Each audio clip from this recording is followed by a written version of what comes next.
أعوذ بالله من الشيطان الرجيم. بسم الله الرحمن الرحيم. الحمد لله رب العالمين والصلاة والسلام على رسول الله وعلى آله وصحبه ومن تبعه ونصره وجاهد في الله حق جهاده. أما بعد. Alhamdulillah, terima kasih pada seluruh para penonton, ibu-ibu, akak-akak, abang-abang, tuan-tuan, puan-puan yang terus setia di cuti Maulidur Rasul pada hari ini. Alhamdulillah, syukur pada Allah Subhanahu Wa Taala kita dapat bertemu dalam majlis Al-Quran. Semoga majlis yang berlangsung pada hari ini lebih kurang 1 jam dapat menjadi sebab untuk Allah mengampunkan sebanyak-banyak dosa yang kita lakukan dan menjadi sebab untuk Allah berikan sebanyak-banyaknya belas kasihan kepada kita semua. Mudah-mudahan tuan-tuan puan-puan dapat mendengar suara saya dengan jelas dan bakal melihat slide saya dengan jelas. Bolehlah sudi-sudi kongsikan anda sedang mendengar dari mana, ya, dari lokasi mana. Mudah-mudahan kita dapat terus berinteraksi dengan satu surah yang saya cadangkan menjadi fokus, menjadi bahan kajian kita sempena Maulidur Rasul sallallahu alaihi wasallam. Tuan-tuan, puan-puan yang saya hormati sekalian, kita memilih surah Muhammad kerana ini satu-satunya surah di dalam Al-Quran yang dinamakan Allah sempena dengan Nabi kita Muhammad sallallahu alaihi wasallam. Di dalam Al-Quran kita sedia maklum ada banyak surah yang dinamakan dengan nama Nabi-Nabi. Kita ada surah Hud, kita ada surah Yusuf, kita ada surah Yunus dan beberapa surah lagi. Memang menjadi sifat kisah-kisah Al-Quran, Allah Ta'ala mempersembahkan kisah-kisah Al-Quran dengan ada perbezaan dengan kisah-kisah yang disampaikan oleh makhluk. Di antara perbezaan berkenaan adalah Allah Subhanahu Wa Taala tidak menceritakan kebanyakan kisah-kisah Al-Quran dalam bentuk biografi. Apa maksudnya? Kita lihat satu contoh, surah Hud. Di dalam surah Hud, Allah Ta'ala tidak menceritakan hanya tentang Nabi Hud. Bahkan di dalam surah Hud, cerita Nabi Nuh alaihi salam lebih banyak. Dalam surah Yunus, anda tak akan temui kisah ikan Nun yang bersahabat dengan Nabi Nuh. Nabi Yunus. Bahkan kisah Nabi Yunus pun tidak ada secara khusus di dalam surah Yunus. Yang hanya ada adalah kisah kaumnya yang beriman dan bertaubat. Jadi kita tertanya-tanya apakah sebenarnya pendekatan yang telah diambil oleh Yang Maha Bijaksana dalam menyampaikan sesuatu kisah. Kita akan dapati juga kepada surah Muhammad sallallahu alaihi wasallam, di mana surah yang ke-47 ini anda akan temui bukan menceritakan tentang Nabi sallallahu alaihi wasallam daripada lahir sampai kewafatan. Ya, anda pergi ke Kinokuniya, anda pergi ke MPH, anda nak beli satu buku tajuknya Mahatma Gandhi. Agaknya marah tak pada penerbit atau kepada penulis seandainya dalam buku Mahatma Gandhi tiba-tiba ada topik seperti Napoleon Bonaparte, ya, seperti Hitler. Jadi kalau dah nama tu, ya, satu nama, maka fokuslah ke situ. Jangan dibawa topik yang pelbagai. Tetapi Al-Quran nyata berbeza daripada karangan-karangan makhluk. Seperti surah Muhammad, anda akan menemui di dalam surah Muhammad hanyalah satu bahagian daripada 63 tahun bahagian hidup Nabi sallallahu alaihi wasallam yang panjang. 23 tahun kehidupan Nabi sallallahu alaihi wasallam sebagai rasul. Surah Muhammad hanya memberikan liputan kepada babak di mana Nabi telah berhijrah sebelum peperangan Badar. Ya, inilah pendapat para ulama apabila membicarakan tentang asbabun nuzul, ketika membicarakan aspek Makki Madani, ya, kepada surah Muhammad. Surah yang mengandungi 38 ayat ini ya, diturunkan Allah Subhanahu wa taala bagi menggambarkan keadaan kaum muslimin yang baru berhijrah ke Madinah dan menjelang, ya, detik-detik konflik dengan orang-orang kafir di Makkah dalam siri-siri peperangan yang akan berlaku pada tahun-tahun ke depan. Tuan-tuan puan-puan sekalian, Nabi SAW tidak mengetahui apa yang bakal terjadi di Madinah. Bahkan apa akan terjadi pada esok hari pun, wa ma tadri nafsum madza taksibu ghada. Nabi tak tahu. Kita tahu kerana baca sirah. Kita tahu kerana ahli-ahli sirah melakukan dokumentasi selepas sempurnanya kewafatan Nabi, sempurnanya kehidupan Nabi. Tetapi ketika kejadian-kejadian ini berlaku secara langsung, tidak ada yang mengetahui tentang perkara gaib di masa hadapan. Maka surah ini menggambarkan satu sudut daripada sudut-sudut kehidupan Nabi sallallahu alaihi wasallam, bukan keseluruhan kehidupan Nabi sallallahu alaihi wasallam. Tetapi mudah-mudahanlah, ya, kita yang sudah menyambut Maulidur Rasul kali ke-38, ya, ataupun kali yang sudah berkali-kali, biarlah kali ini ada beza. Ya, ini kalilah kita membezakan sedikit cara kita menyambut. Marilah saya menyeru untuk memberikan nafas baru, ya, supaya daripada kita sekadar mengetahui sirah Muhammad, apa kata kita mengetahui juga surah Muhammad sallallahu alaihi wasallam. Kita nak tahu bukan sekadar bila terjadi, di mana terjadi,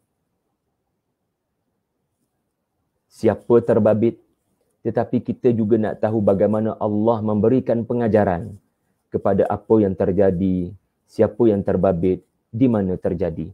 Jadi kepada semua yang menonton, mudah-mudahan, ya, hari ini adalah hari di mana kita dapat berkenalan. Ya, saya sebut berkenalan sahaja sebab untuk mendalami saya sendiri memerlukan persiapan yang lebih dalam dan memerlukan masa yang lebih lanjut. Inilah surah, ya, yang diturunkan, ya, dalam keadaan Nabi yang sudah dihalau keluar bersama dengan muhajirun, para sahabat. Ya, orang-orang di Makkah yang menghalau Nabi keluar, mereka tidak mahu hanya melihat Nabi bebas dengan para sahabat melakukan apa yang mereka mahu lakukan di bumi Madinah. Betapa jahat, keras, kejam, tiada peri kemanusiaan orang-orang kafir ini, sehingga orang yang mereka sudah halau pun, mereka tidak mahu melihat hidup mereka ini senang. Mereka cari sampai ke lubang cacing. Lalu itulah yang menyebabkan apa yang disebut sebagai peperangan Badar, peperangan Uhud, peperangan Khandaq, di mana ia adalah siri-siri orang-orang kafir cari pasal untuk menumpahkan darah orang-orang yang tidak berdosa. Jadi, surah Muhammad ini, ya, kita akan dapati diturunkan menjelang konflik bersenjata, menjelang peperangan-peperangan yang bakal menanti, yang bakal berlaku. Surah ini turun seolah-olah memberikan persiapan mental, memberikan persiapan, ya, bahawasanya bila kamu telah sampai ke Madinah, wahai Nabi SAW, jangan rasa selesa. Ya, jangan menganggap kamu punya kehidupan, ya, kapetnya merah. Kerana mereka akan terus memburu kamu dan kamu kena membuat persiapan. Jadi surah Muhammad ini memberitahu kepada Nabi apa persiapan yang perlu dilakukan apabila kamu telah mendapat negara dan kuasa. Baik, ya. Surah ini kita akan dapati, kalau tadi dari sudut turun waktu bila, sekarang surah ini letak di mana? Di dalam Al-Quran. Ya, penting kita tanya soalan. Ya, siapa yang menyusun surah di dalam Al-Quran?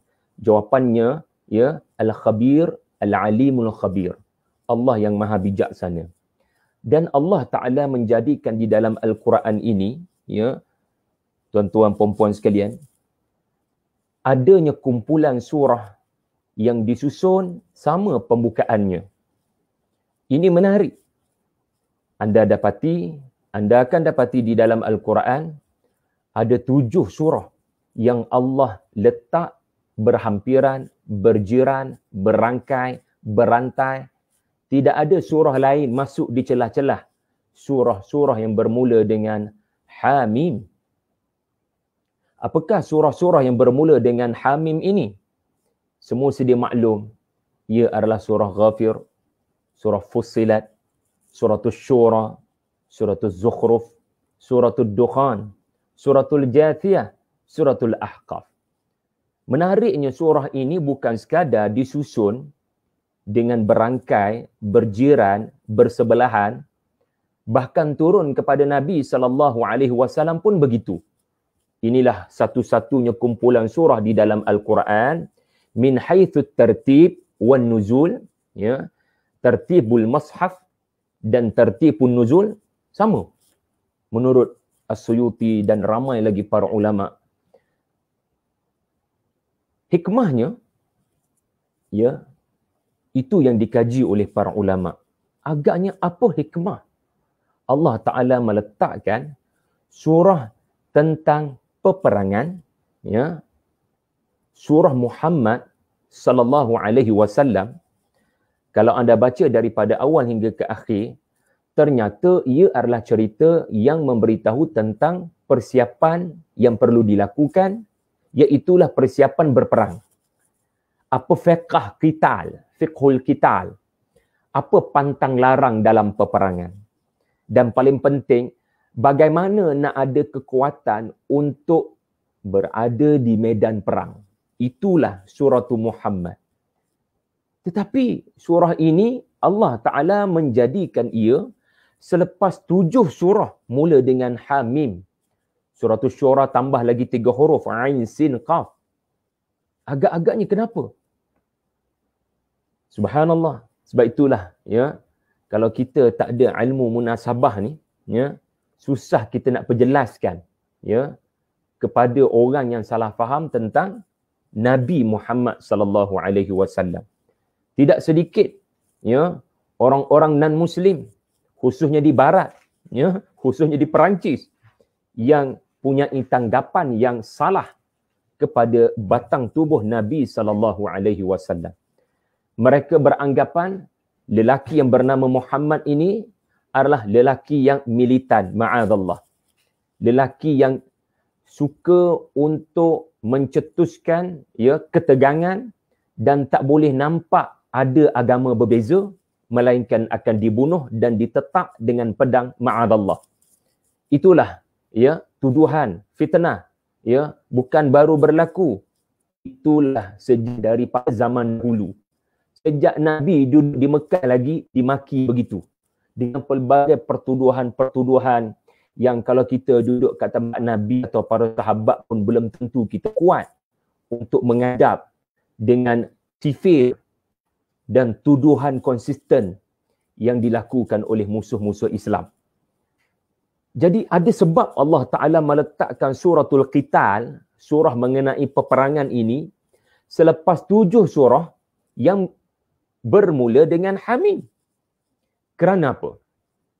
Kerana kita akan mendapati satu surah berbicara pasal perang, tetapi 7 surah berbicara tentang dakwah secara aman. Satu surah memang berbicara pasal perang, tetapi sebelumnya itu ada bukan 1, bukan 2, bukan 3, bahkan 7 surah. Bahkan sebelum surah Ghafir pun, kalau kita baca surah Zumar dan sebelum-sebelumnya, banyaknya surah-surah Makkiyah yang menggagaskan dakwah secara aman. Maka mudah-mudahan dengan susunan surah seseorang akan nampak jelas Islam bukan memilih jalan perang sebagai jalan yang pertama menyebarkan Islam. Tidak sama sekali. Ini situasi ada kes-kes terpencil yang menyebabkan peperangan mesti dijadikan satu-satunya jalan. Kerana terpencilnya kes inilah surah Muhammad sahaja mengambil posisi memberikan pencerahan. Tetapi sebelum surah Muhammad adalah surah-surah yang para ulama kata surah yang menekankan tentang perjuangan secara aman menyebarkan Al-Quran. Tuan-tuan, Hamim ni Allah Ta'ala saja tahu apa maksud Hamim. Tetapi ada para ulama yang memberikan tafsiran, memberikan takwilan. Hamim adalah huruf-huruf Al-Quran. Bermaksud ketujuh-tujuh surah ini anda akan dapati permulaannya sahaja adalah menceritakan tentang keagungan Al-Quran. Hamim, semua Hamim selepas Hamim, Allah Ta'ala menceritakan tentang keagungan dan ketertinggian Al-Quran, kemuliaan Al-Quran. Kalau dah ia adalah satu yang mulia, maka ia perlu diberitahu kepada orang kenapa mereka perlukan sesuatu yang memuliakan. Kenapa mereka memerlukan Al-Quran? Maka berjuanglah wahai Rasulullah. 13 tahun di Makkah tanpa mengangkat senjata, diharamkan daripada mengangkat senjata, diperintahkan kepada mereka untuk bersabar. Kufu aidikum wa aqimis salah. Tahan tanganmu dan tunaikanlah salat. Mereka barangkali membaling kamu dengan batu, kamu balinglah semula mereka dengan buah. Jangan dibaling mereka, mereka kecam kamu, kamu baling semula dengan kecaman. Yarmunakum bil hajar wa tarmunahum bis samar. Jadi 13 tahun bukan tempoh yang singkat ayah ibu sekalian. Bukan tempoh yang sekejap. Tidak sedikit daripada para sahabat yang berkeinginan agar diizinkan kepada mereka bertindak balas. Akibat daripada pukulan orang-orang kafir yang terlalu menyakitkan, bahkan telah membunuh 1, 2, 3 orang para sahabat. Tetapi Al-Quran di Makkah, yang inilah kawan-kawan kita yang punya salah faham kepada Islam agama teroris. Kononnya Rasulullah SAW sebagai tokoh pengganas. Kenapa mereka tidak melihat sirah dengan adil dan objektif? Kalaulah Islam ini tersebar dengan mata pedang, 13 tahun. 13 tahun, apa berlaku sebenarnya? Ia adalah tempoh yang lebih lama daripada 10 tahun di Madinah. Ada Nabi menyuruh para sahabat mengangkat pedang? Nabi berfikir panjang. Jadi, 7 surah menggambarkan hukum asal kepada perjuangan menyebarkan Al-Quran adalah dengan hujjah, bukan senjata. A'udzu billahi minasyaitonir rajim. Fala tuti'il kafirina wajahidhum bihi jihadan kabira. Jangan sekali-kali terikut-ikut dengan rentak permainan orang-orang kafir. Jangan kamu menuruti kemahuan mereka. Barangkali mereka nak provokasi kamu. Mereka mencetuskan kemarahan kamu agar bila kamu bertindak balas, mereka dapat menonjolkan imej Islam di situ. Walhal, imej Islam bukan begitu. Maka konsisten dan fokus pada perjuangan asal kalian. Wajahidhum. Dan berjihadlah menghadapi mereka bihi. Bulatkan perkataan bihi daripada suratul Furqan ini ayat 52. Bihi, ha itu dhamirun mustatirun yadullu ala al-Quran. Kata Ibnu Abbas radhiyallahu anhu. Maka perjuangan 7 surah Hamim adalah perjuangan Al-Quran secara aman. Apapun jadi, jangan cetuskan ketegangan dan konfrontasi. Jadi lama bersabar. Lama para sahabat bersabar. Tetapi Islam tidak selamanya membiarkan umatnya dibelasah, dipukul. Islam tidak membiarkan kalau orang nak ceroboh rumah kita dan melakukan keburukan kepada ahli keluarga kita, terang-terang depan mata kita lihat dia bawa senjata dan kau tidak bersiap sedia dengan apa-apa senjata. Jadi datangnya surah Muhammad sebagai satu episod pengumuman batasan ada. Tidak selamanya kita disarankan Allah Ta'ala untuk bersabar dalam erti kata tidak melakukan apa-apa. Allah Ta'ala menurunkan surah Muhammad ya agar kaum muslimin membuat respon yang lebih baik. Ya, bukanlah jihad ini respon emosional, tindak balas, tidak puas hati, tetapi ia adalah respon strategik mempertahankan diri. Ya, orang nak serang rumah kita. Maka surah Muhammad membentangkan persiapan. Bila ada orang yang memang jenis binatang-binatang liar, yang tak boleh nampak hidup orang lain aman, ya, lalu mereka nak bertindak ke atas kita, maka kita pun tidak boleh lurus bendul dan tidak boleh selamanya berprinsip apakan daya, Islam memang begini, saban masa kita kena redha dan pasrah dengan ketentuan Allah. Tidak. Yusuf alaihi salam pun ada waktu mempertahankan diri. Sepanjang masa dia taat kepada majikannya, isteri Al-Aziz. Tetapi bila sampai ke satu waktu, Yusuf tidak selamanya berdiam diri. Minta maaflah, ya, kerana kamu melampau batas. Hiya rawattani an nafsi. Yusuf buka suara. Buat kali pertama, dia mengkritik majikannya sendiri. Kerana ini soal maruah diri. Lalu dia mengatakan, bukan saya goda isteri tuan. Isteri tuan yang menggoda saya.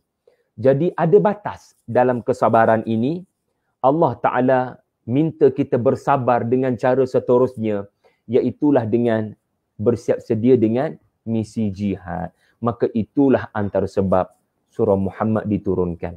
Sedar tak sedar? 7 surah Hamim semuanya konsisten berbicara tentang sabar wahai Rasulullah, jangan angkat senjata. Ini perkara yang perlu dilihat oleh orang-orang yang berkata Islam agama keganasan. Mereka boleh sahaja kata Nabi Isa bin Maryam tidak menyuruh kepada mengangkat senjata. Kenapa tak kata benda yang sama kepada Rasulullah di Mekah? Surah pertama Hamim fasbir. Surah terakhir Hamim pun fasbir. Jadi ini bukan perintah yang biasa-biasa. Ini perintah orang, ini perintah Allah kepada orang yang kena pukul, kena belasah. Sabar. Jadi ada batasnya. Di mana apabila Nabi telah berhijrah, kesabaran kali ini mesti dijelmakan dalam bentuk yang berbeza. Sabar juga, tetapi sabar dalam bentuk yang berbeza, ya, iaitu dalam bentuk mempertahankan diri dan menonjolkan ketakutan kepada musuh agar mereka berhenti meneruskan niat mereka. Okey.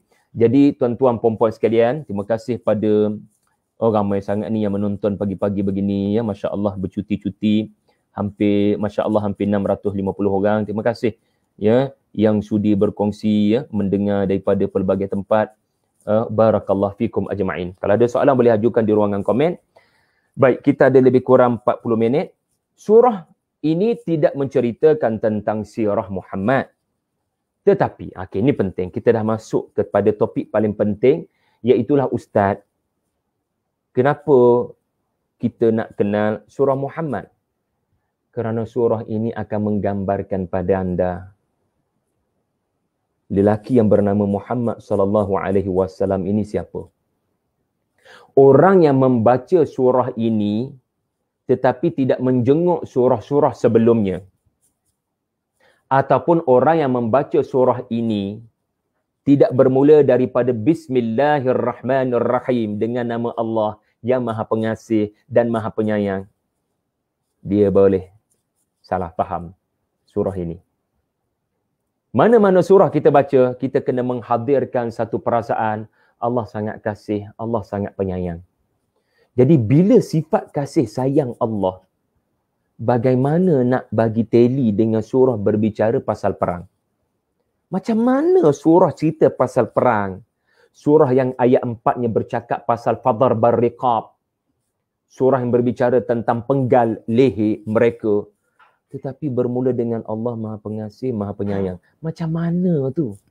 Macam mana nak kait tu? Sebab itulah apa-apa surah, ya, kalau surah tu Taubah, dia kena mula dengan bismillah. Sebab bismillah itu teras. Kalau kamu tak boleh kaitkan dengan bismillah, walaupun surah itu berbicara tentang jihad, itu bukan masalah Quran, itu masalah kamu memahami Quran. Antara punca seseorang boleh salah faham, sebagaimana ajaran sesat ISIS, ajaran yang mengebom rumah-rumah ibadat di negara-negara yang tidak penduduknya memerangi Islam. adalah mereka memetik-metik ayat-ayat tertentu dijadikan doktrin ajaran kepada pengikut. Contohnya surah Muhammad sendiri. Mereka ambil ayat 4, mereka muqtasimin. Mereka membahagi-bahagikan Al-Quran, mereka menundukkan ayat-ayat tertentu, mereka beriman pada ayat tertentu, mereka kufur kepada ayat selainnya. Mereka ambil ayat-ayat yang mereka suka.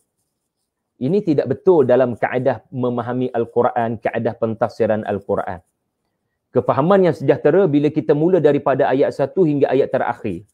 Kita mempunyai kefahaman yang komprehensif. Dan mana boleh tuan-tuan bagi ucapan 1 jam, saya ambil ucapan tuan-tuan yang 2 minit, kemudian saya autarkan dan saya putar belikkan statement, saya spin, anda pasti marah pada saya. Sebab muradul mutakallim tidak tercapai. Objektif benar saya bagi ucapan itu tidak berlaku. Kerana kamu ambil 2 minit, ucapan saya 2 jam. Jadi tak boleh begitu. Kena dengar daripada awal ucapan dia, barulah kita tahu muradul mutakallim. Kemahuan sebenar pengucap. Walillahil mathalil a'la. Allah Ta'ala apabila berkata-kata, dia ada pembukaan, dia ada pertengahan, dia ada pengakhiran, dia ada objektif, dia ada ketersusunan. Tiba-tiba kita memilih-milih mana-mana ayat kita suka dan kita membuat tafsiran tanpa merujuk kepada gambaran keseluruhan. Kita melihat teks, kita tidak melihat konteks. Sebab itulah saya memulakan perbincangan ini dengan waktu bila surah ni turun. Dan di mana surah ni di dalam Al-Quran. Jangan lupa ya, surah ini selepasnya surah pasal berdialog dan berdamai. Allah Ta'ala memelihara surah Muhammad agar kita tidak salah faham. Diapit surah ini dengan surah-surah dakwah secara aman. Dan pula sebelahnya, selepasnya surah mengenai dialog dan perdamaian. Adakah kita masih tak nampak? Apakah sifat agama ini? Sifat agama ini adalah berbincang, berdialog. Kita tidak mencetuskan ketegangan. Tetapi bila kita diserang. Inilah surah Muhammad. Bila kita diserang, udhina lilladhina. Kita diberikan kebenaran dan izin. Maka inilah surah yang memberikan izin kepada para sahabat untuk bersabar dalam bentuk baru di mana sekarang kamu boleh mempertahankan diri kamu. Kerana kamu sudah ada kuasa, kamu sudah ada kuantiti, we have numbers. Tetapi untuk lebih tuan-tuan nampak di mana sisi rahmat, di mana sisi Bismillahirrahmanirrahim pada surah Muhammad, tuan-tuan, kita baca tak suratul Mulk sebelum tidur semalam? Ya, kita sebelum tidur ada tak baca suratul Mulk semalam? Dan ada tak satu ayat, rasanya ayat 28, di mana ayat itu berbunyi, Qul ara'aitum in ahlakani Allah wa man ma'iya aw rahimana. Katakanlah wahai Muhammad sallallahu alaihi wasallam, seandainya kalian mahu saya mati bersama dengan orang-orang saya, atau kami terus diberikan rahmat kehidupan, soalnya siapa akan menyelamatkan kalian daripada azab yang pedih? Ayat itu menunjukkan Nabi berkata, wahai orang-orang kafir, kamu sangat berkeinginan melihat saya mati dan sahabat-sahabat saya. Perhatikan uslub Al-Quran. Dalam hal-hal keburukan, Nabi berkata, sama ada saya dan sahabat saya akan ditimpa keburukan atau kami diberikan kehidupan. Dalam hal kebaikan, Nabi sebut kami. Tetapi dalam hal keburukan, Nabi sebut dia dulu. Baru disebut waman ma'i. Subhanallah. Qul ara'aitum in ahlakaniya. Nabi tak kata in ahlakana au rahimana. Kerana Quran kalam Allah. Tetapi Nabi diperintahkan untuk berkata ahlakani. Ahlakani Allahu wa man ma'i. Maknanya apa? Dalam hal-hal benda buruk nak jadi pada manusia, biar aku dahulukan diri aku untuk mempertahankan kalian. Hatta para sahabat pun duduk belakang. Biar aku berdepan dulu kalau ada lubang kat tengah jalan. Kalau ada masalah kat tengah jalan, biar aku terima dahulu. Allahu Akbar, ini Nabi kita sallallahu alaihi wasallam seperti yang diungkapkan oleh Ali radhiyallahu anhu di dalam mana-mana peperangan, ma raaitu rajulan. Aku tidak pernah melihat seorang lelaki paling berani berada di hadapan menghayung pedangnya melainkan sallallahu alaihi wasallam. Tuan-tuan, orang-orang kafir dia ambil gambar Nabi yang menghayun pedang lalu diwar-warkan dalam akhbar mereka pengganas. Yang mereka tak nampak adalah 2-3 jam sebelum Nabi hayun pedang. 2-3 hari sebelum Nabi hayun pedang. Maka kita orang Islam pun jangan salah faham. Dan jangan kita tak tahu nak bagi penjelasan. Nabi hayun pedang kerana mahu mempertahankan insan-insan yang bernama wanita, kanak-kanak, orang-orang tua, biara-biara Yahudi, rumah-rumah ibadat dan khususnya masjid itu sendiri, orang Islam, orang Yahudi, orang Nasrani, ahlul kitab dalam Madinah, zimmi, ahlu zimmah. Nabi bila tahu ada benda buruknya jadi pada Madinah, Nabi keluar dahulu ke depan dengan para sahabat. Ahlakani Allahu wa man ma'i. Benda buruk bila nak jadi, kawan-kawan duduk belakang saya. Biar saya duduk kat depan. Nabi bukan duduk belakang sahabat-sahabat dulu kat depan. Tuan-tuan, semalam kita bincang tentang ayat laqad kana lakum fi rasulillahi uswatun hasanah liman kana yarjullaha wal yawmil akhir wa dzakarallaha katsira. Perkataan uswah adalah menunjukkan dalam segala perilaku Nabi adalah semuanya pengajaran untuk diteladani. Dan antaranya adalah semasa ayat itu diturunkan, ayat 20 suratul Ahzab diturunkan. Ayat itu turun pun tuan-tuan adalah ketika Nabi memilih untuk menggali parit khandak bersama dengan para sahabat, cangkul batu-batu keras. Umur Nabi hampir 60. Sepatutnya Nabi menikmati retirement plan, financial freedom bersama dengan 9 orang isteri-isterinya sebab usia Nabi, kesihatan Nabi. Tetapi Nabi pada umur hampir 60 memilih untuk bekerja keras mempertahankan kerajaan Madinah dan penduduk-penduduk yang tidak suka kepada peperangan. Islam agama yang mempertahankan diri apabila ada penceroboh dan penumpah darah nak datang untuk menyerang. Kita tidak boleh lagi sekadar bersabar dan mencintakan syahid. Kita kena belajar untuk menguruskan musuh-musuh kita. Dan kita kena belajar berbincang macam mana nak menang. Macam mana nak menang. Surah Muhammad cerita pasal macam mana nak menang dalam peperangan. Jadi dapatlah kita simpulkan, surah ini menggambarkan Nabi sedang menjadikan tubuhnya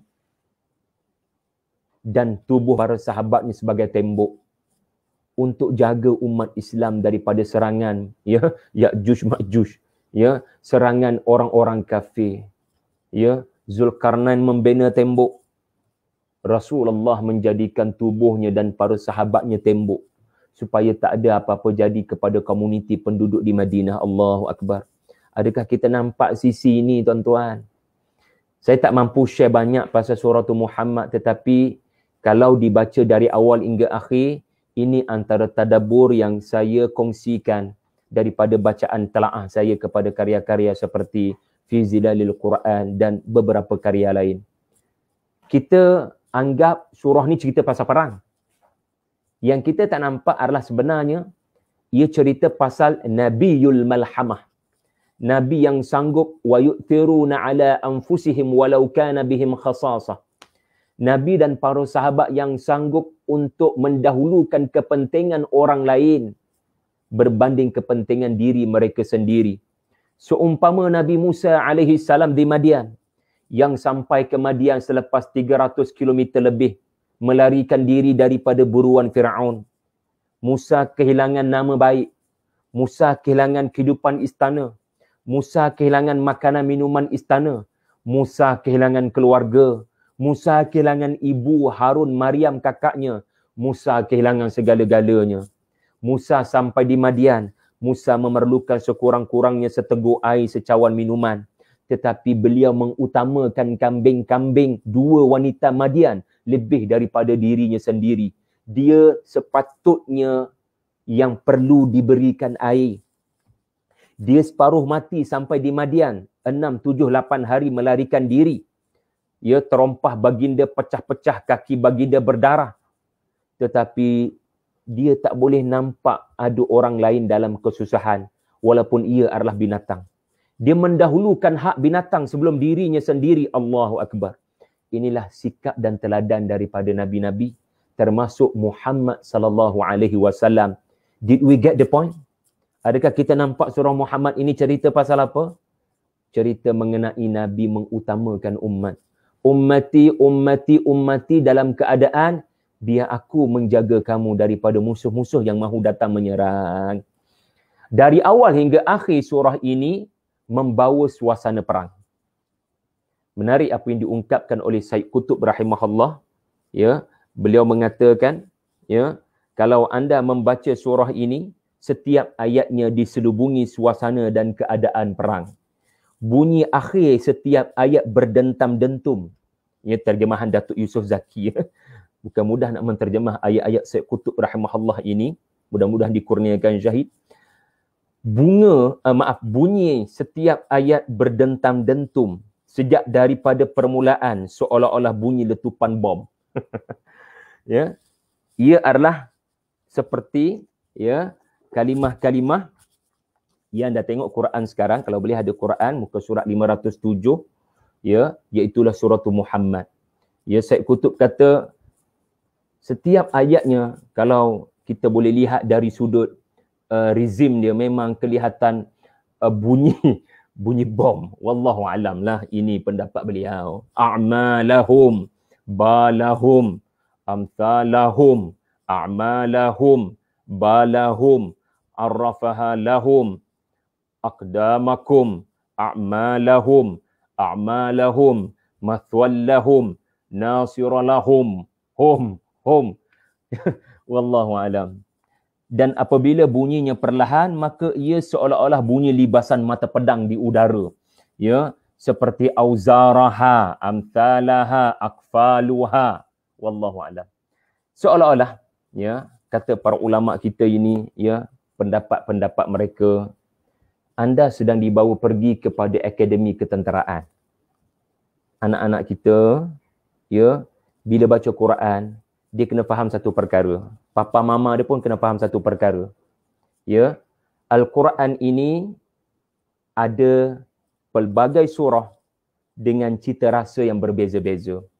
Ya, ada surah yang kita lihat sejuk suhunya. Maknanya penuh dengan ayat-ayat syurga, cerita air-air yang mengalir di bawah tapak kaki. Dan rupa-rupanya surah itu turun pada musim sejuk. Subhanallah. Ada surah tuan-tuan yang kelihatan panas. Cerita banyak tentang neraka. Penegasannya pula adalah ketakutan. Dan ternyata rupanya turun musim panas. Ketika Nabi sedang bermusafir menaiki unta, turun di waktu terik matahari. Subhanallah. Ini dipanggil Makki Madani dalam ulumul Quran. Tuan-tuan boleh belajarlah satu hari nanti insya-Allah. Ya, ada surah yang mana nak katanya 114 surah mempunyai persamaan dan perbezaan. Termasuk surah Muhammad. Jadi kalau kita bawa anak-anak kepada surah Muhammad, kita seolah-olah membawanya masuk ke dalam military academy.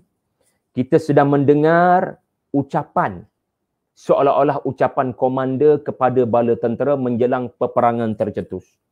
Dari awal hingga ke akhir, ya, 38 ayat ke berapa tadi, kita sedang dibawa kepada ucapan pemerintah, ucapan komander perang untuk membakar semangat bala tenteranya bagi menghadapi musuh yang 3 kali lipat, 3 kali ganda.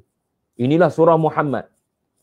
Surah yang seumpama 2 kamera, yang mengulas 2 pasukan, satu pihak kebenaran namanya, satu lagi pihak bawa panji kebatilan namanya, dan setiap pasukan ini ada pengulas dan wartawan masing-masing. Subhanallah. Ya. Tonton kalau tengok perlawanan bola sepak pun, dia ada 2 pengulas baru best. Satu pengulas macam bias kepada satu pasukan. Satu lagi pengulas macam bias pada satu pasukan. Walillahil mathalil a'la. Saya tidak kata begitu kepada Quran, tetapi nak bagi gambaran mudah faham. Bagaimana anda akan dapati kebanyakan ayat, bayangkan kebanyakan ayat tu, dia bukan satu ayat cerita pasal pasukan kebenaran, satu ayat cerita pasal pasukan kebatilan. Bahkan kebanyakan ayat, dalam ayat yang sama Allah menggambarkan pertembungan berkenaan. Dalam satu ayat itu sudah ada pertembungan kafir dengan mukmin. Jadi surah yang menggambarkan pertembungan. Sejak daripada ayat pertama lagi, Allah Ta'ala menonjolkan serangannya kepada orang-orang kafir. Ya, a'udzubillahi minasyaitonirrajim. Alladhina kafaru wa saddu an sabilillahi adalla a'malahum. Walladhina amanu wa 'amilus salihati wa amanu bima nuzila ala Muhammad. Inilah sebab surah ini dinamakan Muhammad sallallahu alaihi wasallam, sebab ayat 2. Ini kaedah kita faham tema surah. Kita bukan setakat tahu apa makna nama surah tu, kita tengok dekat ayat mana sebut nama surah tu. So kita akan faham konteks. Memang ayat 2 tidak cerita pasal sirah Nabi Muhammad lah. Tetapi cerita iaitulah adanya orang yang beriman kepada ajaran Muhammad sallallahu alaihi wasallam dan memilih untuk jadi frontliner, mempertahankan umat di belakang. Ya. Jadi sejak daripada ayat pertama lagi Allah Ta'ala menyerang orang-orang kafir. Serangan yang tidak diduga oleh orang-orang kafir. Sejak daripada ayat pertama dah serang dah. Jadi kita dapat lihat tuan-tuan, bagaimana gambaran pertembungan, dan Allah Ta'ala juga menceritakan kesudahan setiap pasukan. Kesudahan setiap pasukan. Jadi boleh baca surah Muhammad ini. Ya. Sebagai contoh, kita ambil kaedah awal dan akhir surah. Ya. Awal surah menceritakan tentang musuh-musuh Islam kat depan mata pasukan muslimin. Macam mana keadaan musuh-musuh Islam? Maka ini ayat 1. Allah cerita pasal keadaan musuh-musuh Islam yang gairah nak menghalang perkembangan Islam daripada Madinah ke seluruh dunia. Alladhina kafaru, bukan setakat mereka ini kafir kepada Allah, minta maaf. Bahkan mereka tidak mahu lihat Islam ini berkembang. Ini ayat 1. Dan ayat 2 menceritakan tentera Islam pula yang melihat orang-orang kafir berkenaan. Tetapi, ya, kalau kita lihat ayat terakhir pula, iaitulah wa in tatawallaw yastabdil qauman ghairakum thumma la yakunu amthalakum. Dan seandainya kalian berpaling daripada perintah untuk berjihad mempertahankan negara tanah air, Allah akan menggantikan kalian dengan kaum selain daripada kalian, dan mereka takkan sama perangai kerenah sebagaimana kalian. Para sahabat bertanya kepada Nabi sallallahu alaihi wasallam, siapakah kauman yang akan menggantikan kita ini wahai Rasulullah? Seandainya kita termasuk pada ayat ini tatawallau, maka Nabi memegang tangannya, meletakkan tangannya ke pundak Salman Al-Farsi. Lalu Nabi berkata, lelaki inilah akan menggampai bintang suria. Nabi meletakkan tangannya di pundak seorang lelaki berbangsa Parsi. Tetapi dimuliakan Allah kerana iman. Apa maksud Nabi? Tidak selamanya bangsa Arab akan terpilih untuk menjadi umat Muhammad. Akan ada orang Parsi menjadi umat Muhammad. Akan ada Romawi menjadi umat Muhammad. Akan ada orang Habsyi jadi umat Muhammad. Bukan hanya orang Arab. Sebab apa? Kerana kalau kalian bangsa Arab meninggalkan jihad, Allah akan datangkan bangsa lain yang kerana surah Muhammad mereka memilih untuk berjihad, mereka lah pasukan Muhammad yang sebenar. Kerana pasukan Muhammad ini bukan dinilai kepada bangsa apa. Surah Muhammad memberikan kayu ukur, yardstick kepada siapa yang layak menyatakan dirinya umat Muhammad, pasukan Muhammad sallallahu alaihi wasallam sampai hari kiamat. Jadi tuan-tuan, ayat terakhir surah Muhammad memberikan ancaman. Kalau kalian tidak memilih untuk melengkapkan hati kalian dengan ciri-ciri hati para sahabat terdahulu, maka Allah Ta'ala tidak akan selamanya memberikan kemuliaan ini kepada bangsa Arab. Ayat terakhir seolah-olah kalau kalian memilih untuk tidak menjadi orang yang mempertahankan negara kalian dengan kualiti yang bakal Allah Ta'ala ceritakan, Allah akan ambil orang lain untuk menggantikan kamu sebagai frontliner mempertahankan Islam. Jadi daripada awal ayat surah Muhammad sampailah kepada hujung surah Muhammad, kita dapat lihat Allah Ta'ala sedang memaparkan kualiti orang-orang yang akan dipilih Allah punya sifat berani berdepan dengan musuh. Tak semua orang berani tuan-tuan, termasuk bercakap kat depan ni. Kalau seandainya ada musuh-musuh Islam, na'udzubillah daripada Malaysia ada masalah kedaulatan di masa depan. Na'udzubillah daripada Malaysia menghadapi masalah keselamatan ya daripada musuh-musuh di luar sana. Semoga Allah pelihara negara ini. Tetapi andaikan kalau negara ini menghadapi musuh-musuh ya daripada luar, adakah kita bersedia untuk menjadi frontliner? Ya.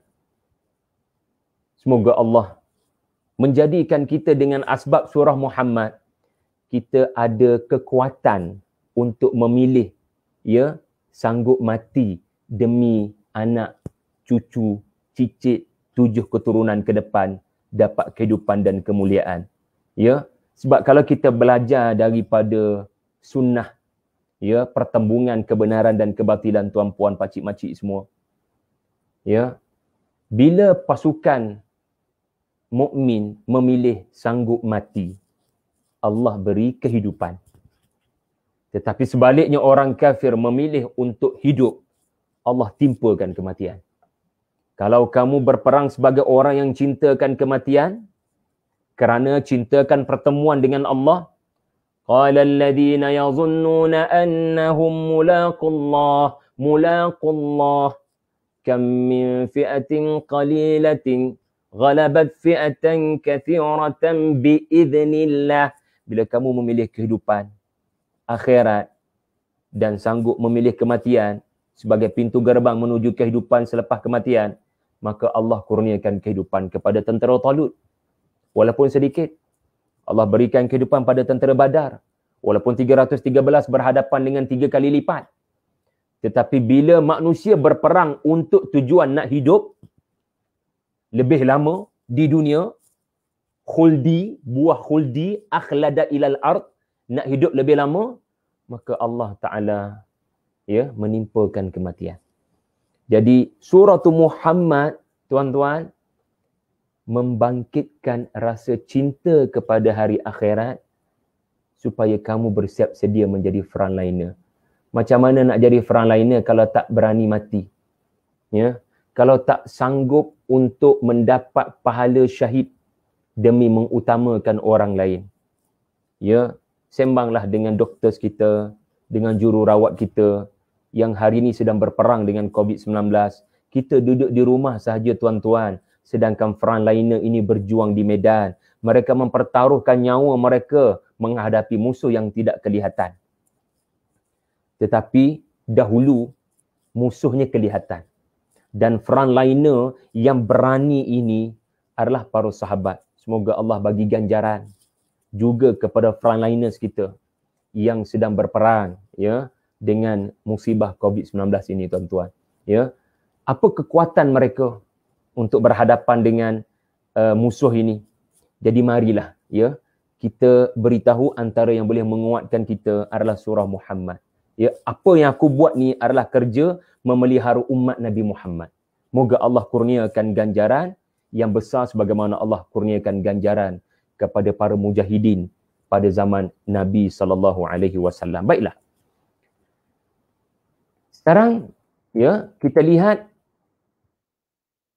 lagi, surah ini seolah-olah memaparkan ucapan komander perang menjelang peperangan yang mana pidatonya telah menyebabkan bala tenteranya terhakis rasa mahu hidup lebih lama di dunia, bahkan sangat mencintai akhirat. Tuan-tuan, kalau kita baca surah Muhammad, rasanya 15 minit boleh selesai. Bayangkan ucapan ya satu pihak dalam hanya 15 minit telah mengubah mindset dan akidah bala tenteranya.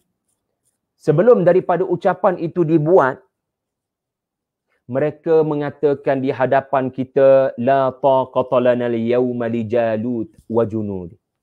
Kita tak mampu berdepan dengan musuh-musuh kita kat depan ni. Sebelum ucapan ini dibuat, mereka nampak orang-orang kafir berlipat kali ganda. Tetapi selepas ucapan ini dibuat, mereka nampak 4 sungai menanti mereka di syurga. Allahu Akbar. Ayat 15 surah Muhammad. Sebelum ucapan ini dibuat, mereka berkata, bolehkah kita menang? Begitu besar musuh-musuh di hadapan kita ini. Tetapi selepas ucapan ini dibuat, mereka mengatakan, kita dah tak sabar nak jumpa Allah. Apakah ini tuan-tuan? Kalau bukan akidah. Kalau bukan cara memandang sesuatu. Musibah. Sebab itulah benda sama depan mata, tafsiran berbeza-beza. How do you see something determine what you will get? Orang yang melihat sekumpulan manusia begitu ramai yang datang nak menceroboh. Kalau tidak ada iman, dia akan berkata ini adalah masalah besar yang belum tentu kita boleh keluar daripadanya. Tetapi orang yang ada iman akan berkata ini rezeki daripada Allah. Macam mana dia boleh lafaz begitu? Ini rezeki daripada Allah. Allah nak jemput kita kepada syurga daripada pintu syahid. Allah bagi rezeki itu pada kita hari ini. Allah tak bagi rezeki dah kot pada masa akan datang. Ini rezeki kita. Boleh ke ada pemikiran begitu? Dan itulah generasi dahulu-dahulu tuan-tuan para sahabat. Sebab itulah adanya generasi yang tak takut kepada mati. Sebab perang ni bukan dewan peperiksaan. Kalau dewan peperiksaan kita boleh pilih A atau B atau C atau D, dan kalau salah pun tidak ada kesan pun. Tidak ada kesan pun kepada batang tubuh kita. Tetapi perang kita memilih antara kalau tak hidup kita mati.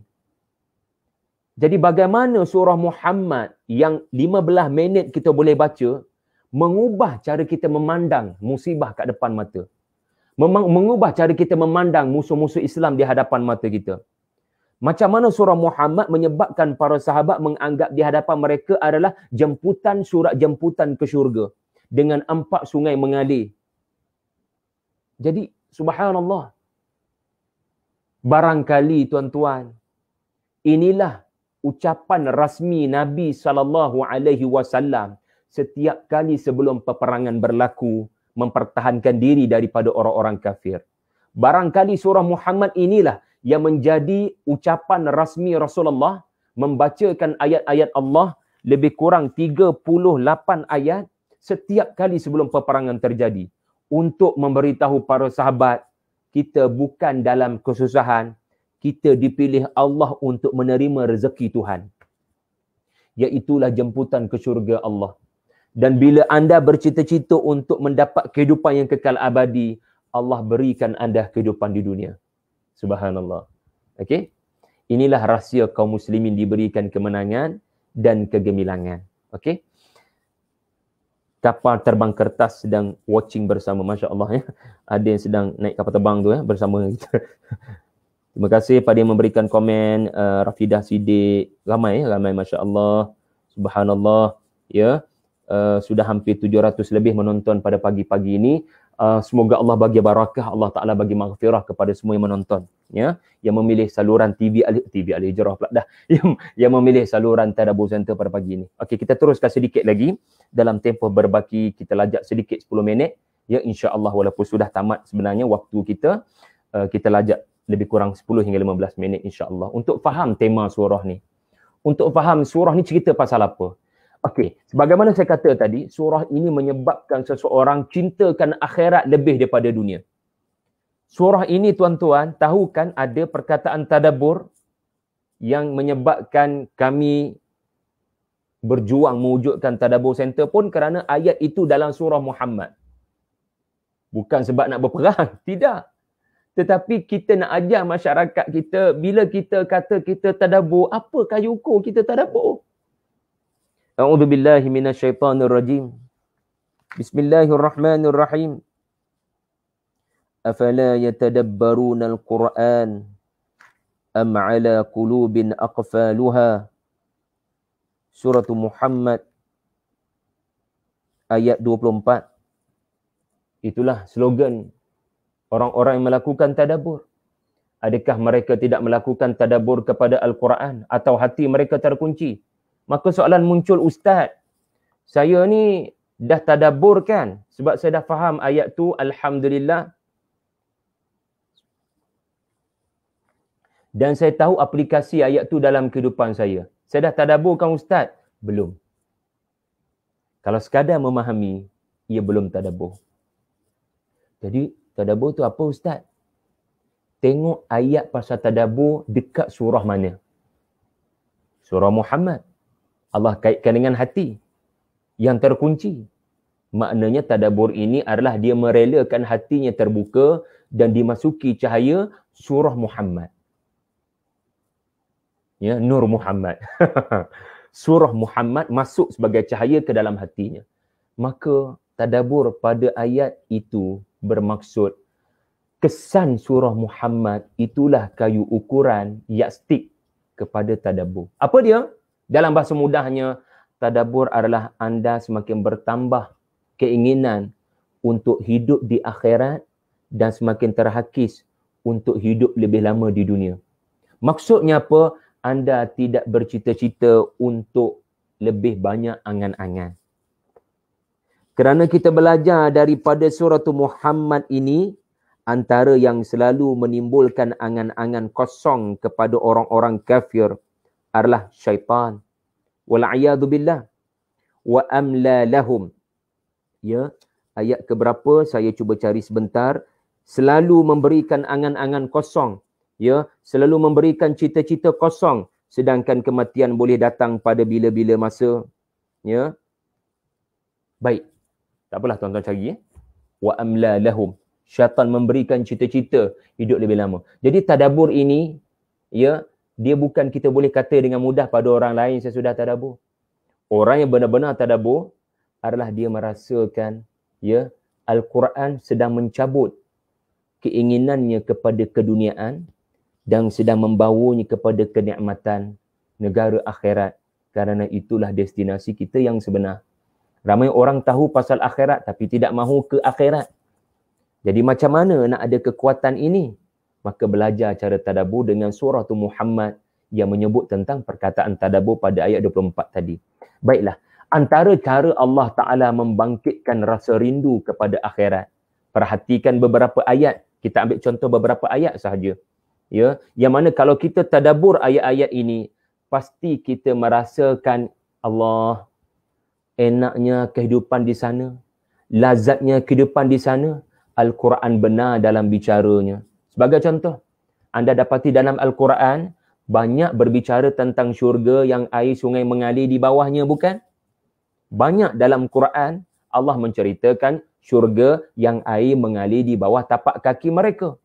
Tetapi kadang-kadang, jarang-jarang, Al-Quran menghuraikan air sungai berkenaan.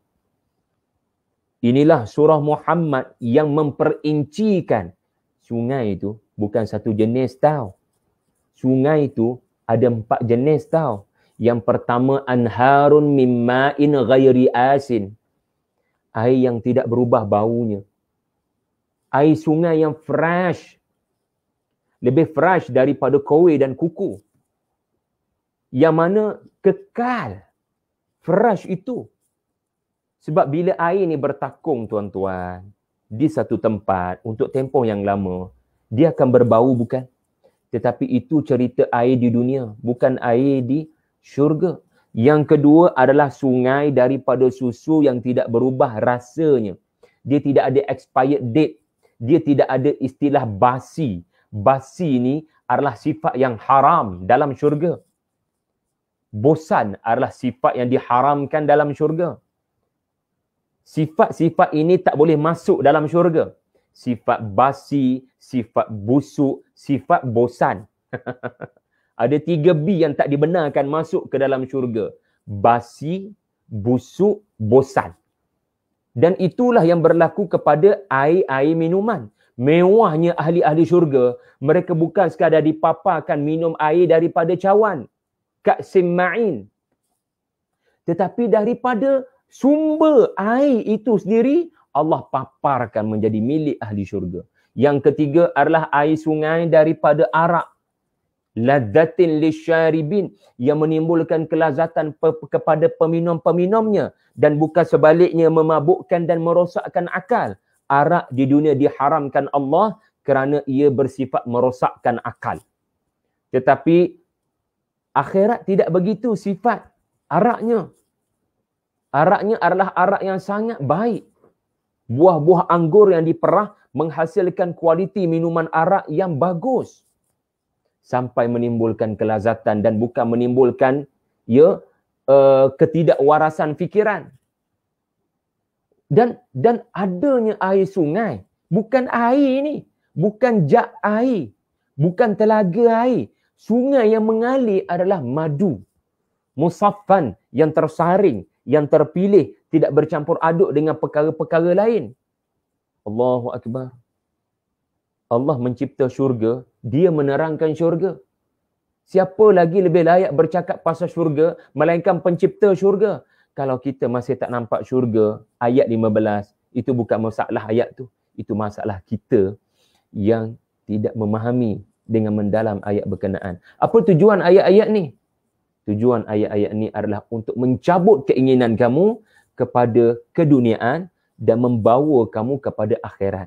Jadi kalau musuh depan mata kamu pun kamu tak rasa takut sebab yang kamu nampak adalah rezeki Allah. Allah nak atur aku untuk pergi ke sana. Alhamdulillah. Allahu Akbar. Ya, kadang kan kita tertanya-tanya apa sebab Khalid Al-Walid berani? Apa sebab orang-orang dahulu seperti Mus'ab bin Umair berani? Macam mana orang-orang dahulu, iman mereka tidaklah lama mana. Mereka baru memeluk Islam kekadangnya. Tetapi mereka cintakan mati lebih daripada hidup. Surah tersebut adalah seperti surah Muhammad sallallahu alaihi wasallam. Contoh lainnya bagaimana Allah Ta'ala memerangi penyakit-penyakit cintakan dunia adalah seperti ayat 36. Innamal hayatud dunya la'ibun wa lahu. Hanya sahaja kehidupan dunia yang rendah ini, tahulah dia dua perkara sahaja. Ramai manusia terpedaya. Orang beriman, orang bertakwa, dia selalu akan mengatakan apa yang sedang berlaku ini ujian daripada Allah. Apa dia? Sama ada ujian untuk bermain. Ya, tidak ada tujuan pun, sekadar satu bentuk permainan. PS4, PS5, ya, permainan game, ya, permainan bola sepak, just permainan semata-mata dan berhibur. Untuk tujuan release stres dan tekanan. Jadi orang yang benar-benar membaca surah Muhammad, dia faham hidup ni akan sentiasa terhidang pada dia dua perkara. Sama ada ini untuk melalaikan saya daripada kewajipan, namanya permainan, atau ini hanyalah sekadar untuk memberikan saya kelegaan yang bersifat sementara, namanya hiburan. Allah peliharalah kami daripada menganggap dunia hanyalah tempat untuk bermain dan berhibur. Dan sebaliknya kami nampak untuk ke syurga, kita kena buat sesuatu daripada dunia. Ya. Baiklah tuan-tuan yang saya hormati sekalian, sebelum kita berakhir, izinkan saya berkongsi kajian daripada seorang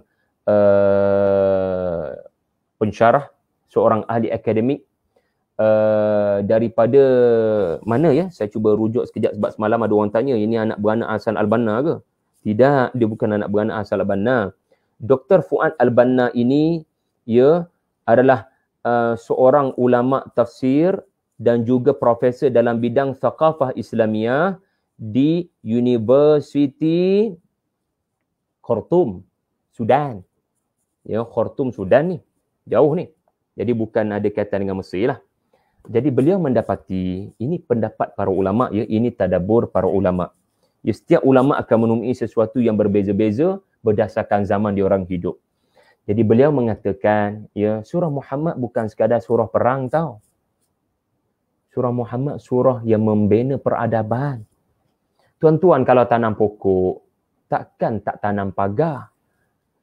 Tanam pokok tapi takkan tak pasak pagar. Kan bahaya nanti binatang-binatang buas akan mengacau kebun kita buat. Jadi dari aspek mana peradaban Islam? Antaranya adalah Allah Ta'ala mendatangkan 6 sifat peradaban menerusi surah Muhammad. Ya, mari kita lihat sepintas lalu. Yang pertama sekali, iman yang kental. Yang kedua, manhaj, ya, al-ikhtiyar. Yang ketiga, tafakkur dan tadabbur. Yang keempat, ilmu yang sahih. Yang kelima, akhlak yang mulia.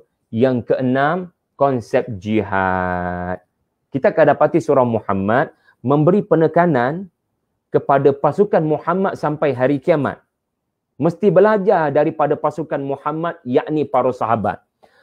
Cara hidup para sahabat ada 6 teras berikut. Apa dia?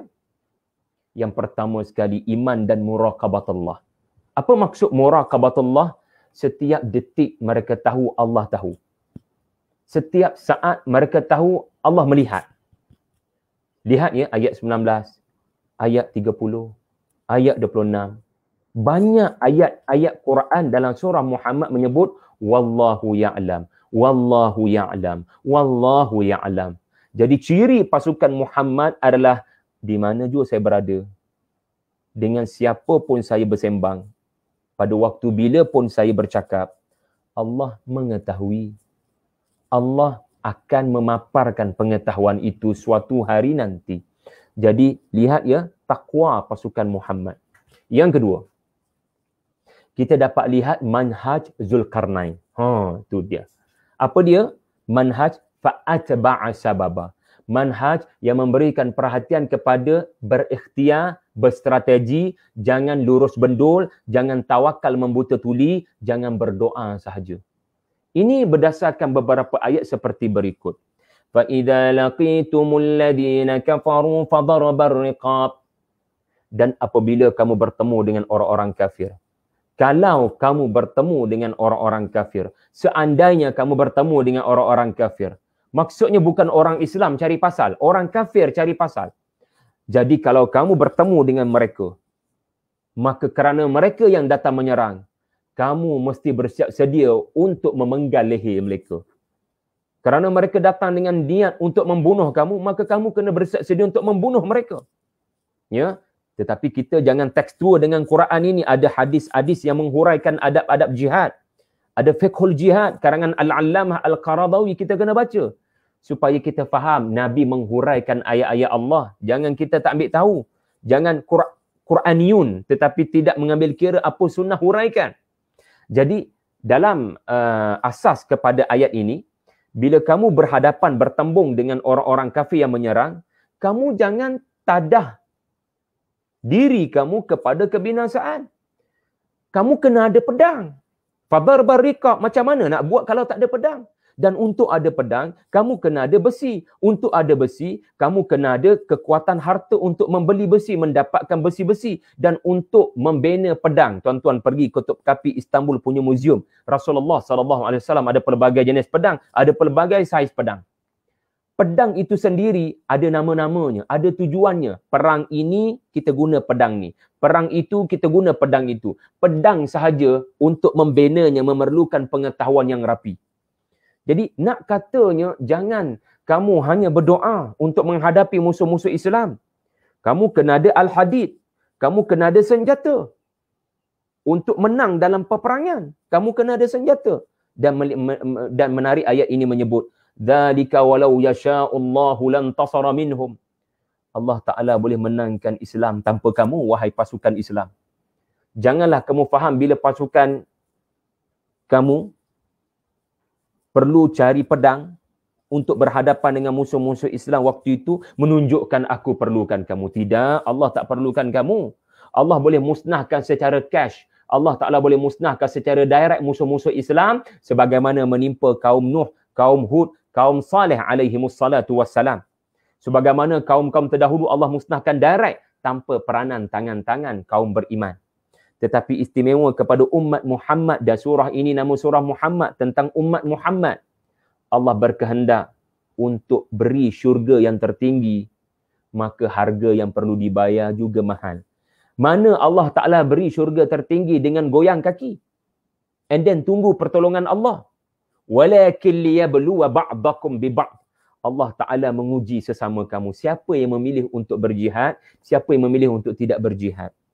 Jadi siapa yang memilih untuk bersiap sedia untuk jihad, dia dapat kelebihan. Dan dia dapat syurga yang tertinggi. Jadi Allah Ta'ala tidak berhajat kepada manusia untuk memerangi musuh-musuhnya. Allah boleh musnahkan tanpa peranan manusia sebagaimana Ababil, ya, memusnahkan kaum-kaum Abraha. Tetapi Allah nak bagi pahala. Allah nak bagi rezeki yang tertinggi kepada manusia yang bernama umat Muhammad. Yang tu cara kita memandangnya. Wahai orang-orang beriman, kalau kamu tolong Allah, Allah Ta'ala akan tolong kamu. Apa maksud ayat ini? Kalau kamu tolong menyebarkan agama Allah dan tolong menyelamatkan agama Allah Ta'ala ini daripada dimusnahkan oleh musuh-musuh Islam, tunggulah bantuan Allah. Jadi ayat ini mengajar jangan goyang kaki. Ayat ini bukan bermaksud, wahai orang-orang beriman, duduklah diam-diam, tunggu bantuan Allah datang kerana kamu beriman. Tidak. Aku nak tengok effort kamu. Aku nak tengok kamu bertindak sesuatu tak untuk membantu agama Allah. Ada kamu buka mulut? Ada kamu buka poket kamu? Ada kamu bagi sesuatu? Ada kamu participate dalam misi ini? In tansurullah. Okey. Kemudian yang ketiga kita dapat lihat, ya, bagaimana surah Muhammad memberikan penekanan kepada tafakkur dan tadabbur. Tadabbur tadi telah saya huraikan. Ya, Allah Ta'ala nak umat Muhammad ini aktifkan akal mereka. Akal ini akan jadi cantik, intellectual capacity akan lebih hebat bila banyak interaksi dengan ayat-ayat Quraniyah dan ayat-ayat kauniyah. Kalau tadabbur itu, ia berkaitan dengan ayat Quraniyah. Kalau tafakkur itu, ia membabitkan ayat-ayat kauniyah di alam sekeliling kita. Ya, sebab itulah ada perintah bermusafir, ya, untuk memerhatikan ayat-ayat di luar sana. Kaum muslimin kena jadi saintis. Kalau tadi nak bina senjata, saintis persenjataan. Dan sekarang berjalan di atas muka bumi, kita memerlukan geologis, astronomis. Jadi surah Muhammad memaparkan umat Islam yang progresif, tuan-tuan. Ya. Kemudian ciri yang seterusnya, ya, ini contoh seterusnya, ayat 12. Kaum muslimin jangan makan macam orang kafir makan. Kerana orang kafir makan macam binatang-binatang makan. Mereka makan dengan sangat pelahap, gopoh-gapah, bergegas, dan mereka tidak pernah berfikir tentang makanan itu datang daripada mana. Orang Islam mesti berbeza daripada orang kafir. Kerana orang kafir makan macam binatang, kamu jangan makan seperti binatang. Makan perlahan-lahan itu sunnah. Dan berfikir, falyanzuril insanu ila ta'ami. Dia kena fikir pasal makanan tu. Itu ciri peradaban Islam. Dalam makanan dan minuman pun mereka punya otak ni bergerak, berfikir. Daripada mana datang beras ni? Ya, daripada mana datang nasi ni? Daripada mana datang timun ni? Daripada mana datang ayam ni? Mereka berfikir. Ya, sampai daripada mana datang semua ni? Ya, subhanallah. Ilmu, ya, peradaban penting juga. Surah Muhammad adalah ilmu yang sahih. Sebab itulah dalam berakidah pun Allah Ta'ala menegaskan, sebelum engkau sebut la ilaha illallah, engkau sebut tu dengan ilmu ke tidak? Fa'lam. Fa'lam. Allah tak kata kul annahu la ilaha illallah. Allah kata fa'lam. Hendaklah dengan ilmu. Lalu engkau bangun berkata tidak ada Tuhan selain daripada Allah. Apa sumbermu kamu mengatakan Allah itu Esa? Apa dalilmu yang Allah Ta'ala itu Esa? Tegakkan hujjah. Jadi kita kena berfikir. Kita kena belajar daripada wahyu. Bagaimana Al-Quran membentangkan akidah. Maka begitulah kita membentangkan akidah kepada anak-anak kita dan kepada umat manusia. Akhlak. Tuan-tuan, akhlak sangat diberikan penekanan oleh surah ini sebagai contoh. Jangan rasa kamu bersih daripada dosa. Ini akhlak. Sebab tu Nabi sendiri dididik agar jangan kamu rasa kamu selesa tak ada dosa. Wastaghfir li dzambik. Allah tak kata wastaghfiru li dzunubikum. Allah kata Nabi pun jangan rasa selesa. Ini kan akhlak. Fala tuzakku anfusakum. Jangan kamu memuji-muji dan mengangkat-ngangkat dirimu dan beranggapan kamu tidak ada dosa. Dan dalam proses kamu bertaubat, beristighfar, jangan lupa saudara mara kamu. Jangan lupa kaum muslimin yang lain. Istighfarkan juga untuk mereka. Subhanallah, sense of belonging apakah ini? Dan akhir sekali tuan-tuan, menarik sangat. Surah Muhammad berakhir dengan jihad dengan harta. Supaya kita tidak hanya nampak jihad dengan fizikal. Kerana tak semua orang mampu untuk menjadi frontliner. Tak semua orang boleh berani mendahulukan tubuh mereka. Maka yang tidak menjadi frontliner, tolong support frontliner dengan kekuatan duit masing-masing. Dengan kekuatan harta masing-masing. Jangan bakhil kerana barang siapa bakhil, dia sebenarnya bakhilkan pahala daripada Allah. Wa man yabkhal fa innama yabkhalu an nafsihi wallahul ghani wa antumul fuqara. Wallahu a'lam. Jadi tuan-tuan yang saya hormati sekalian, itulah serba sedikit ya pembentangan saya daripada ya surah Muhammad. Mudah-mudahan hari ini bertambahlah sedikit ilmu ya pak cik mak cik semua kepada surah Muhammad. Jadi saya mohon maaf kerana terpaksa berundur. Saya cuba perhatikan kalau ada soalan daripada tuan-tuan. Terima kasih Ustazah Fatimah Amirah atas nota. Masya-Allah. Terima kasih pada semua yang memberikan komentar. Setakat saya perhati belum kelihatan ada soalan. Jadi saya mengucapkan terima kasih. Kalau ada soalan minta maaf lah kalau terlepas pandang. Saya nak bagi ruang pula pada isteri, dia ada program pukul 9 ni online, insya-Allah. Jadi kita jumpa lagi di masa akan datang. Mohon doakan Tadabbur Center dapat terus memberi manfaat kepada seluruh umat manusia, khususnya di musim-musim musibah COVID-19 ini, insya-Allah. Barakallahu fikum. Wassalamualaikum warahmatullahi wabarakatuh.